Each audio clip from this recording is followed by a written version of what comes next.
Baiklah, Assalamualaikum warahmatullahi wabarakatuh. Perkenalkan nama saya Elsya Wadia Rahma Lili Nasution dengan NIM 2101072006.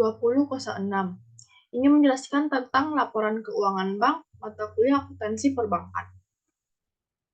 Pembahasan topik yang pertama pengertian laporan keuangan bank, yang kedua jenis-jenis laporan keuangan bank, yang ketiga akun laporan keuangan bank.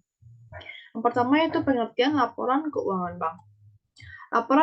Laporan keuangan bank merupakan suatu laporan keuangan yang disusun sebagai bentuk pertanggungjawaban dari manajemen bank terhadap seluruh pihak yang berkepentingan dengan kinerja keuangan bank. Yang kedua, jenis-jenis laporan keuangan bank. Jenis laporan keuangan bank berdasarkan waktunya ada 3, yaitu laporan keuangan bulanan, yang kedua laporan keuangan triwulanan, yang ketiga laporan keuangan tahunan.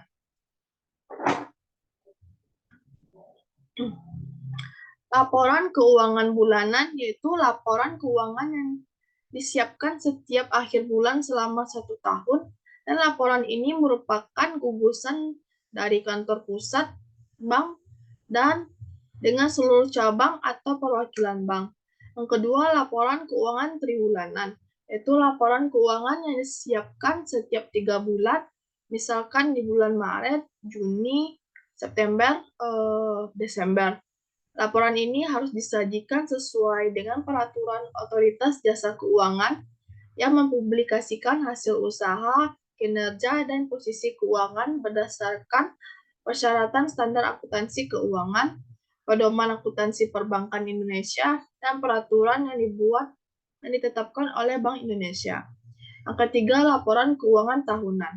Laporan keuangan yang diliris setiap tahun yang berfungsi untuk menginformasikan kondisi keuangan bank secara menyeluruh, sehingga dengan laporan ini baik nasabah maupun publik bisa mendapatkan gambaran tentang kinerja dan performa bank di tahun tersebut. Selain itu, laporan keuangan tahunan akan menumbuhkan transparansi dan juga akan disampaikan kepada Bank Indonesia dan pemegang saham serta lembaga lain yang terlibat dalam perkembangan usaha bank. Selanjutnya, jenis-jenis laporan keuangan bank. Ada 4, yang pertama itu neraca bank, yang kedua laporan laba rugi bank, yang ketiga laporan kualitas aktiva produktif bank, yang keempat laporan komitmen kontingensi. Yang pertama itu neraca bank. Laporan neraca bank merupakan laporan yang menggambarkan jumlah kekayaan, kewajiban atau hutang, dan juga modal dari suatu perusahaan. Dalam laporan neraca bank terdapat beberapa hal. Yang pertama itu penempatan pada Bank Indonesia yang disajikan secara terperinci. Hal ini dilakukan agar bisa menginformasikan tentang posisi giro BI dan SBI yang dimiliki suatu bank yang nantinya akan bersangkutan dengan sumber likuiditas. Yang kedua, giro. Dalam laporan neraca bank disajikan dalam mata uang asing dan rupiah secara terpisah agar bisa memudahkan user untuk mendeteksi net open position. Yang ketiga, laporan surat berharga dan obligasi. Disajikan menurut durasi waktu kepemilikannya supaya bisa mendeteksi jumlah yang difokuskan untuk mencari pendapatan dan jumlah yang bisa menjadi sumber likuiditas melalui perdagangan obligasi. Selain itu, surat berharga juga disajikan terpisah menurut valuta asing dan rupiah sehingga bisa memudahkan mendeteksi NOP. Keempat yaitu kredit, merupakan aktiva yang paling sensitif. Kredit disajikan secara terpisah menurut keterkaitan dan ketidakketerkaitan dengan bank, dengan tujuan untuk pengawasan kinerja bank. Dengan pemisahan tersebut, bank harus lebih transparan sehingga nantinya bisa membuktikan jika ada kemungkinan pelanggaran BMPK. Yang kelima itu pos deposito. Disajikan dengan memisahkan antara deposito pihak terkait dengan bank dan pihak lainnya, dengan tujuan untuk mendeteksi terjadinya penghimpunan dana dari yang berasal dari kelompok perusahaan sendiri. Deposito yang besar menunjukkan tingginya kepercayaan masyarakat. Namun, jika berasal dari kelompok perusahaan itu sendiri, maka bisa berbahaya jika suatu saat dana tersebut ditarik. Yang keenam yaitu penyisihan penghapusan aktiva yang disajikan terpisah menurut jenis aktiva produktifnya dengan tujuan agar bisa mendeteksi kualitas dari aktiva produktif masing-masing jenis aktiva produktif. Besarnya penyisihan aktiva produktif akan mencerminkan kualitas aktiva produktif. Neraca bank. Neraca bank. Neraca bank adalah ikhtisar yang menggambarkan posisi harta, kewajiban, dan modal sendiri suatu badan usaha pada saat tertentu. Isi elemen neraca bank yang pertama itu kelompok aset, itu aset lancar, investasi jangka panjang, aset tetap yang tidak berwujud, dan aset-aset lainnya. Yang kedua, kelompok kewajiban yaitu kewajiban lancar, kewajiban jangka panjang, dan kewajiban lain-lainnya. Yang ketiga, kelompok ekuitas yaitu modal saham, aigo, disaigo saham, dan cadangan-cadangan saldo laba. Yang kedua, laporan laba rugi bank. Laporan laba rugi bank ialah laporan yang menggambarkan jumlah pendapatan suatu perusahaan pada periode tertentu. Dalam laporan laba rugi bank biasanya disajikan dalam bentuk multi-step atau berjenjang. Pendapatan bunga bersih akan diketahui setelah menghitung pendapatan bunga dan biaya bunga. Dan jumlah pendapatan bunga bersih akan mengindikasikan tingkat penyebaran yang terjadi di bank. Laporan laba rugi adalah merupakan laporan akuntansi utama atau bagian dari laporan keuangan suatu perusahaan yang dihasilkan pada suatu periode akuntansi yang menjabarkan unsur-unsur pendapatan dan beban perusahaan sehingga menghasilkan suatu laba atau rugi bersih. Berdasarkan Undang-Undang Republik Indonesia No. 7 Tahun 1992 tentang Perbankan Pasal 34, setiap bank diwajibkan menyampaikan laporan keuangan berupa neraca dan perhitungan laba rugi berdasarkan waktu dan bentuk yang ditetapkan oleh Bank Indonesia. Selanjutnya, laporan kualitas aktiva produktif bank. Pengertian aktiva diartikan sebagai jasa yang akan datang dalam bentuk uang atau jasa mendatang yang dapat ditukar menjadi uang, kecuali jasa-jasa yang timbul dan kontra yang belum dijalankan secara sebanding, yang di dalamnya terkandung kepentingan yang bermanfaat yang dijamin menurut hukum dan keadilan bagi orang atau sekelompok orang tertentu. Aktiva juga diartikan sebagai manfaat ekonomi yang sangat mungkin diperoleh atau dikendalikan oleh entitas tertentu pada masa mendatang sebagai hasil transaksi atau kejadian masa lalu. Dalam standar akuntansi keuangan pada bagian kerangka dasar penyusunan penyajian laporan keuangan, manfaat ekonomi masa depan yang terwujud dalam aktiva adalah potensi dari aktiva tersebut untuk memberikan sumbangan, baik langsung maupun tidak langsung, arus kas dan setara kas kepada perusahaan. Potensi tersebut dapat berupa sesuatu yang produktif dan merupakan bagian dari aktiva operasional perusahaan. Mungkin pula berbentuk sesuatu yang dapat diubah menjadi kas dan setara kas atau berbentuk kemampuan untuk mengurangi pengeluaran kas, seperti penurunan biaya akibat penggunaan produksi alternatif. Sesuai namanya yaitu aktiva produktif adalah aktiva yang menghasilkan kontribusi pendapatan bagi bank. Yang keempat yaitu laporan komitmen dan kontingensi. Pengertian komitmen yaitu suatu perikatan atau kontrak berupa janji yang tidak dapat dibatalkan secara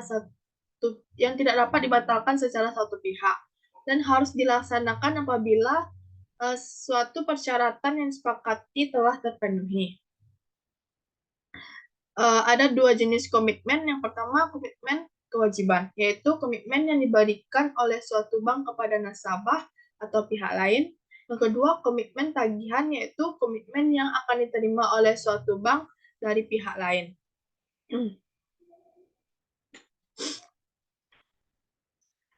Pengertian kontingensi, atau lebih dikenal dengan peristiwa atau transaksi yang mengandung syarat, merupakan transaksi yang paling banyak ditemukan dalam kegiatan bank sehari-hari. Kontingensi yang dimiliki oleh suatu bank dapat berupa tagihan atau kewajiban bagi bank yang bersangkutan. Kontingensi adalah suatu keadaan yang masih diliputi oleh ketidakpastian mengenai kemungkinan diperolehnya laba atau rugi oleh suatu perusahaan, yang baru akan terselesaikan dengan terjadinya atau tidak terjadinya satu atau lebih peristiwa di masa yang akan datang.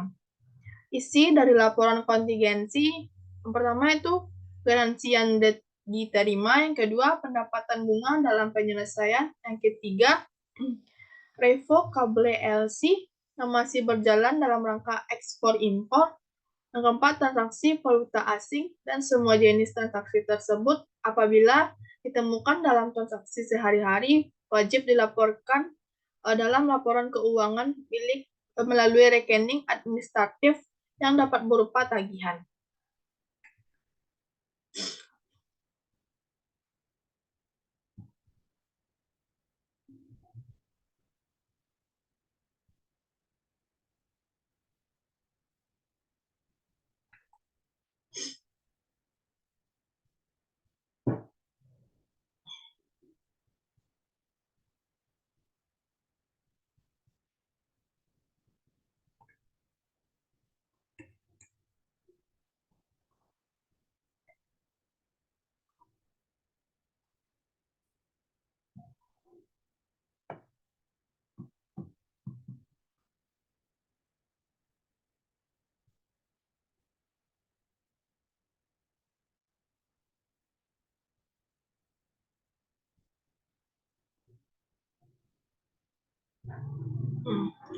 Yang ketiga yaitu akun laporan keuangan bank.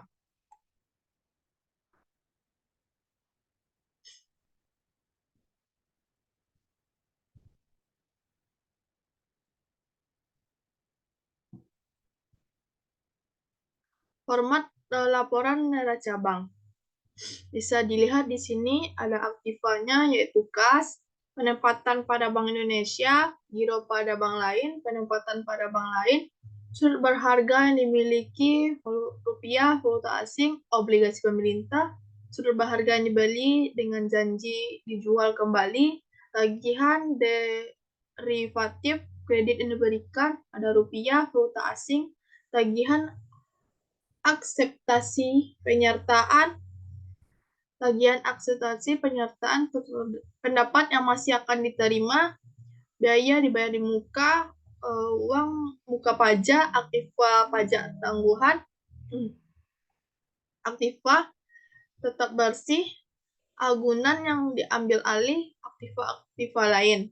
Kalau pasifanya ada giro, kewajiban segera lain, tabungan, simpanan berjangka, ada rupiah, ada valuta asing, sertifikat deposito, simpanan dari bank lain, surat berharga yang dijual dengan janji dibeli kembali, kewajiban derivatif, kewajiban akseptasi, surat berharga yang terbitkan, ada rupiah, ada valuta asing, pinjaman yang diterima, estimasi kerugian komitmen non kontingensi, kewajiban sewa guna usaha, beban yang masih harus dibayar, taksiran pajak penghasilan, kewajiban pajak tanggungan, kewajiban lain-lain, pinjaman subordinasi, modal pinjaman, hak minoritas. Kalau ekuitasnya ada modal disetor, AIGO, modal sumbangan, selisih penjabaran laporan keuangan, selisih penilaian kembali aktiva tetap, saldo laba rugi. Selanjutnya, contoh dari laporan keuangan konsolidasian PT Bank BTPN. Yang saya ambil hanya laporan laba rugi dan penghasilan komprehensif lain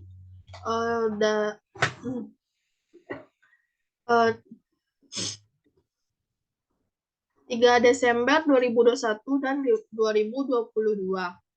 Di sini ada pendapatan dan beban operasionalnya, ada pendapatan dan beban bunga, ada pendapatan dan beban operasional lainnya. Kalau pendapatan dan beban operasional non-operasionalnya, dan juga ada penghasilan komprehensif lainnya. Ini contohnya laporan laba ruginya. Selanjutnya yang saya ambil yaitu laporan kualitas aset produktif dan informasi lainnya. Tanggal 3 Desember 2001 dan 2020. Ada pihak terkaitnya bisa dilihat di sini. Ada pihak tidak terkaitnya dan ada informasi lainnya. Selanjutnya, contohnya yang saya ambil itu laporan komitmen dan kontingensi.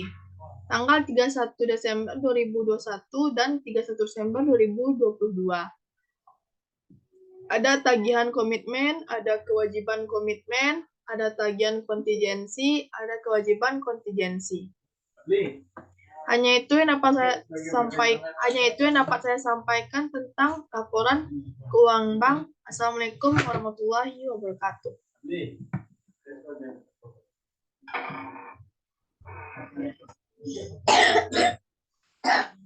Ya, lip.